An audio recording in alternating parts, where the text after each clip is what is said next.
Gastritis में हमने देख लिया gastritis, fundal gastritis, pan gastritis, antral gastritis, duodenitis, और उसके बाद हमने देखा था GERD। ये हमने देख लिया कि GERD तक हो गया।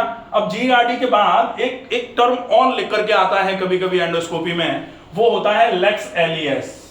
लेक्स एलियस का क्या मतलब होता है? उन्होंने लिख दिया लेक्स एलियस। एलियस का मतलब पहले देख लो, ये एलियस इसको बोलते हैं lower, L for lower, E for oesophagus, और ये है स्फिंक्टर। स्फिंक्टर मतलब द्वार, ठीक है। तो लोअर एसोफेगस ये है, ये वाला, ठीक है। तो लोअर एसोफेजियल स्फिंक्टर, ये वाला स्फिंक्टर जो है ये कैसा हो गया है? लोअर एसोफेजियल स्फिंक्टर ये कैसा हो गया है? लेक्स हो गया है, ये रिलैक्स हो गया है।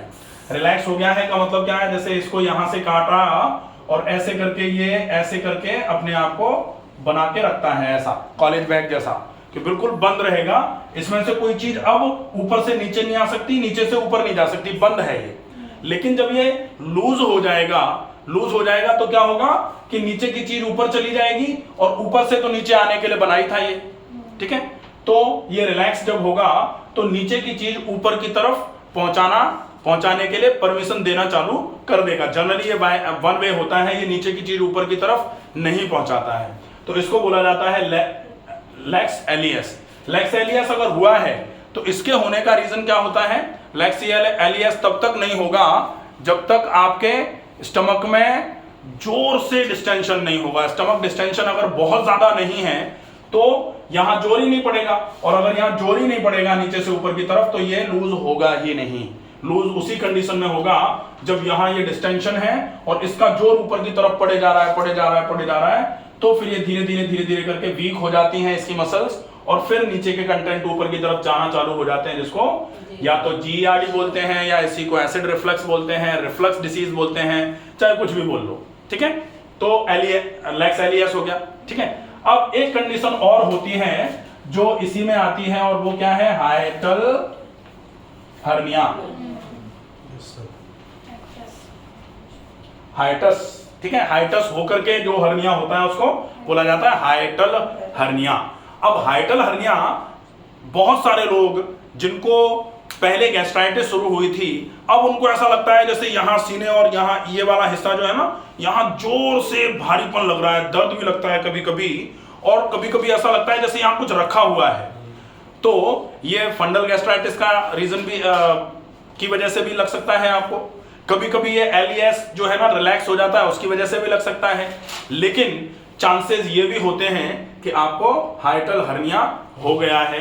हाइटल हर्निया का मतलब है कि आपका ये वाला जो पार्ट है ये ऐसे करके होता है डायफ्राम। डायफ्राम ऐसे है, और यहां पर ये वाला जो पार्ट है डायफ्राम की जो ओपनिंग है, इस ओपनिंग में से ऐसे करके स्टमक ऊपर की तरफ चला जाए, हाइटस होकर के ऊपर की तरफ चला जाए, इसको बोला जाएगा हाइटल हर्निया। अब गया कहां से? ये डायफ्राम है, ठीक है। डायफ्राम में ऐसे करके 3 ओपनिंग्स हैं, ठीक है। अब ये 3 जो ओपनिंग्स हैं, इन ओपनिंग्स में से एक ओपनिंग जो है वो मान लेते हैं ये वाली ओपनिंग ओएसोफेगस के लिए है, जिसमें ऐसे करके ओएसोफेगस आया था, ऐसे, हाँ ऐसे, और यहां ऐसे करके वो स्टमक में कन्वर्ट हुआ था। अब ये इस ओपनिंग से, ये वाली जो ओपनिंग है, इसी ओपनिंग से स्टमक का एक हिस्सा ऐसे निकल करके बाहर की तरफ चला जाए, इसी द्वार में से ऊपर की तरफ आ जाएगा, और इसको बोला जाएगा हाइटस होकर के ऊपर की तरफ गया है, इसलिए हो जाएगा हाइटल हर्निया। क्यों हाइटस होगा? जैसे कोई चीज यहां भर करके बहुत भयंकर फैल रही थी, अब इसको जगह ही नहीं मिल पा रही, स्टमक जैसे फैल रहा है, पेट आगे की तरफ आया जा रहा है, पीछे की तरफ पीठ को प्रेशर किए जा रहा है, नीचे की तरफ इंटेस्टाइन को प्रेशर किए जा रहा है, ऊपर की तरफ डायफ्राम को प्रेशर करके फेफड़ों को दबाया जा रहा है। अब ये जब ज्यादा और फैलेगा तो कहां जा सकता है? नीचे तो जा नहीं सकता, पीठ को धक्का मार के कुबड़ा टाइप का निकल नहीं सकता, पेट फूट करके बाहर आ नहीं सकता, तो वो जहां से जगह मिलेगी वहां घुस जाएगा। अब यहां अगर मान लो थोड़ा बहुत भी कमजोरी मिली तो यहां ऐसे करके निकल के आ जाएगा। अब लोग कहते हैं ऑपरेशन करा के इसको खींच करके अंदर घुसा दो। अब आप अंदर घुसा दोगे फिर से, तो फिर से यहां डिस्टेंशन अगर फिर से फैलेगा पेट, तो फिर प्रॉब्लम आएगी। इसलिए हर्निया का ट्रीटमेंट क्या होता है, पेट को नरम कराना, ना कि सर्जरी। सर्जरी अगर कराने की बहुत आवश्यकता आ जाए तो आप तब कराओ जब आप पेट को पहले नरम करा लो। अगर आपने पेट को नरम किए बिना सर्जरी करा ली तो वो सर्जरी काम नहीं आएगी, ये कंफर्म है। इसीलिए इंग्वायरल हर्निया राइट साइड में होता है, यहां जाली डलवा करके लॉक करा देते हैं तो लेफ्ट साइड में हो जाता है। लेफ्ट में भी जाली डलवा ली तो अम्बिलिकस से निकल के बाहर आ जाता है, अम्बिलिकस को लॉक करा लो तो हाइटल हर्निया हो जाता है, और सारा लॉक करा लो तो वेंट्रल हर्निया हो जाता है, पूरा पेट निकल करके बाहर की तरफ आना चालू हो जाता है। ठीक है, हाँ, ये जो है ना, अगर ध्यान नहीं दिया गया तो ये प्रॉब्लम बढ़ा सकता है। ठीक है, तो इतनी प्रॉब्लम्स जो है ना वो एंडोस्कोपी में आपके आ सकती हैं। सर ये पंडित जी इनको यही है क्या सर? पंडित जी जो है इनको इंसिजनल हर्निया है। इंसिजनल हर्निया मतलब पहले पेट खराब हुआ, बहुत खराब हुआ, उसकी खराबी की वजह से इनका एब्डोमेन में सर्जरी हुई, और जो सर्जरी हुई उस सर्जरी के बाद जो टांके लगाए गए उनको बोलते हैं इंसिजन्स। तो इंसिजन्स जो करे गए वो इन्होंने सर्जरी के बाद वजन उठा लिया या भारी पेट को रख लिया, पेट पे ध्यान नहीं दिया, और वो जो इंसिजन थे वो खुल गए, तो वो फिर पेट का कुछ हिस्सा निकल करके बाहर की तरफ आ रहा है, वो इंसिजनल हर्निया है। तो इंसिजन तो सर किसी भी पार्ट पे हो सकता है, जैसे इंटरनल सर्जरी हमारे कुछ भी हो तो उसमें भी किसी भी पार्ट पे हो सकता है। वो लेकिन क्या है कि जैसे यहाँ हार्ट के लिए ओपन हार्ट सर्जरी कराई, अब यहाँ तो इंसिजनल हर्निया हो नहीं सकता, क्या निकल के बाहर आएगा? पेट के लिए पेट में अगर कोई भी, जैसे सामान्य तौर पर इंसिजनल हर्निया हिस्टेरेक्टमी के बाद महिलाओं में होता है। जितनी भी महिलाएं यूट्रस निकलवाने का काम करती हैं तो पेट थोड़ा, यूट्रस निकलवाने के बाद उनका वजन बढ़ता है, और वजन बढ़ता है, पेट भारी होता है, उस पर अगर ध्यान नहीं दिया तो इंसिजनल हर्निया, एक आध टांका टूटा और उसमें से निकल करके बॉल टाइप का स्ट्रक्चर निकल के बाहर आना चालू हो जाता है, और लोग फिर उसमें परेशान होते रहते हैं। तो इंसिजनल हर्निया का मतलब है कि जो टांके जहां लगाए गए हैं वो टांका अगर एक भी खुल गया तो उस एक खुले हुए टांके से स्टमक का जो एब्डोमिनल ऑर्गन्स हैं, एब्डोमिनल ऑर्गन में से किडनी निकल के बाहर नहीं आ सकती, हाँ, और कुछ निकल के बाहर नहीं आ सकता। आएगा क्या? इंटेस्टाइन, क्योंकि इंटेस्टाइन ही फैली पड़ी है, दुनिया भर की बड़ी है, उसमें ही आप खाना खाते हो तो वही ज्यादा फैलती है, उसी को ज्यादा स्पेस चाहिए होता है, तो इसीलिए वो जगह देखती रहती है कहां से निकले। नरम चीज होगी वो निकल गई, वो नरम मतलब स्मॉल इंटेस्टाइन निकल गई। अगर लार्ज इंटेस्टाइन तो खैर चिपकी हुई है ऐसे करके, तो लार्ज इंटेस्टाइन कॉमनली निकल के बाहर नहीं आ सकती है, स्मॉल इंटेस्टाइन का कुछ हिस्सा ही निकल के बाहर की तरफ आता है। स्टमक निकल के बाहर की तरफ आता है, उसको बोलते हैं हाइटल हर्निया। ठीक है, तो ये कंफर्म क्लियर है ना? तो ये जो है ये हो जाता है कि गैस्ट्राइटिस में ये चीजें आपको और हो सकती हैं। अब देखो कि गैस्ट्राइटिस में ये इतना तो हो गया, अब गैस्ट्राइटिस होने के कारण क्या क्या थे?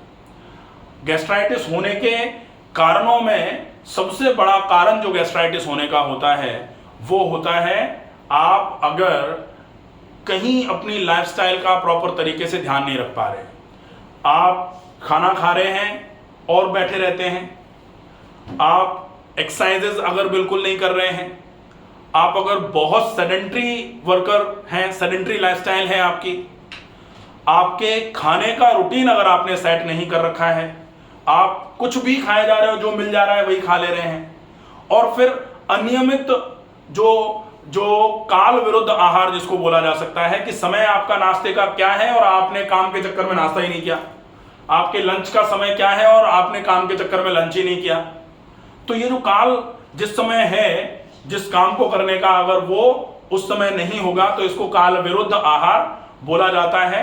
ये जो है ये आपके गैस्ट्राइटिस होने में सबसे पहले नंबर पर रेस्पॉन्सिबल फैक्टर माना जाता है। दूसरे नंबर पर रेस्पॉन्सिबल फैक्टर जो होता है गैस्ट्राइटिस का, वो स्मोकिंग हो सकती है, अल्कोहल का एडिक्शन हो सकता है। तीसरे नंबर पर जो गैस्ट्राइटिस होने का कारण होता है वो स्ट्रेस भी होता है, कि अगर कोई व्यक्ति बहुत लंबे समय तक तनाव में रहता है उसकी वजह से उसको स्ट्रेस इंड्यूस्ड हार्मोन सीक्रेट होते हैं। स्ट्रेस इंड्यूस्ड हार्मोन्स जो हैं वो शरीर में एसिडिटी बढ़ा देते हैं, उसकी वजह से भी गैस्ट्राइटिस हो जाती है। एक होता है regular use of NSAIDs. NSAIDs जो होते हैं ना, non steroidal anti inflammatory drugs, जो पेन किलर्स भी होते हैं कुछ, हाँ, तो ये जो है ना, ये अगर लंबे समय तक लगातार लिए जा रहे हैं इसकी वजह से भी गैस्ट्राइटिस होने की संभावनाएं ज्यादा से ज्यादा बढ़ जाती है। एक गैस्ट्राइटिस होने का और खतरा होता है, ये अपने देखा कौन से थे, एक बार बताओ, काउंट करवाओ। अल्कोहल, स्मोक, लाइफस्टाइल, हाँ, अल्कोहल, स्मोक, लाइफस्टाइल, स्ट्रेस, और एबनॉर्मल फूडिंग हैबिट्स और एनएसएड्स। ठीक है, इतना हो गया। इसके बाद में एक और कारण होता है जिसकी वजह से गैस्ट्राइटिस होती है, और वो कारण क्या हो सकता है? कितना हो गया था अपने? एनएसएड्स हो गए थे। हाँ, non steroidal anti inflammatory drugs. ठीक है, ये हो गया। दूसरे नंबर पर स्ट्रेस लिख लेते हैं। तीसरे नंबर पर लैक ऑफ एक्सरसाइजेज लिख लो। इम्प्रॉपर लाइफस्टाइल, इम्प्रॉपर लाइफस्टाइल हो गई। सर एक बार इसकी सबसे पहले वाली की स्पेलिंग रिपीट कर, वो sorry sir, full form. Non steroidal anti inflammatory drugs. हाँ, तो ये हो गया। स्ट्रेस हो गई, लैक ऑफ एक्सरसाइजेज हो गई, इम्प्रॉपर लाइफस्टाइल हो गई। इसके बाद फिर एक और क्या है? स्मोकिंग और अल्कोहल। इसको बहुत पहले रख लेना चाहिए। ठीक है, और एक होता है रीजन, वो है आपका H पाइलोरी। हाँ, तो ये जो है, ये भी एक तरीके से आपके लिए गैस्ट्राइटिस कराने का कारण हो सकता है।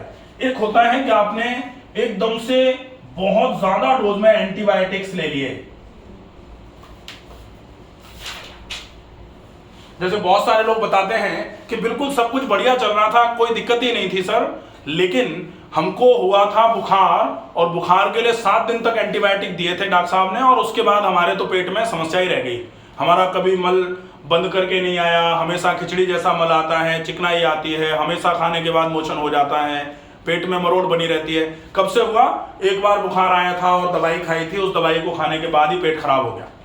तो वो अगर एंटीबायोटिक हाई डोज की दी गई, उसकी वजह से म्यूकोसल लाइनिंग अगर बिगड़ गई एक बार, तो फिर वो बिगड़ी बनी रहेगी जब तक उसको पूरे तरीके से आप हील करने का मौका नहीं दोगे। ठीक है, तो ये इतने सारे कारण होते हैं। H पाइलोरी के लिए एक बड़ा रीजन है ये गैस्ट्राइटिस कराने के लिए। H पाइलोरी जो है, ये H पाइलोरी क्या होता है? H मतलब हेलिकोबैक्टर पाइलोरी। हेलिकोबैक्टर पाइलोरी ये बैक्टीरिया है, और ये जो बैक्टीरिया है ये बड़ा ही रेजिस्टेंट बैक्टीरिया है। अगर ये किसी भी फॉर्म में, H पाइलोरी का पूरा वीडियो एक बनाया हुआ है, H pylori induced gastritis part 1 part 2 करके वीडियो है, उसको पूरा देख लेना कि H पाइलोरी किस तरीके से आपको गैस्ट्राइटिस कराता है, और इसको डिटेक्ट करना है तो आप डिटेक्ट करने के लिए क्या क्या कर सकते हो। उसमें 4-5 टेस्ट होते हैं जनरली। जैसे आप एंडोस्कोपी कराते हो, एंडोस्कोपी कराते समय यहाँ से एक पीस उठा लेते हो, और उस पीस को आप वो जो H पाइलोरी किट आती है उसमें डालते हो, और वो फिर जो है ना येलो कलर से रेड कलर में बदल जाता है अगर पॉजिटिव है तो, और अगर नहीं बदला इसका मतलब नेगेटिव है।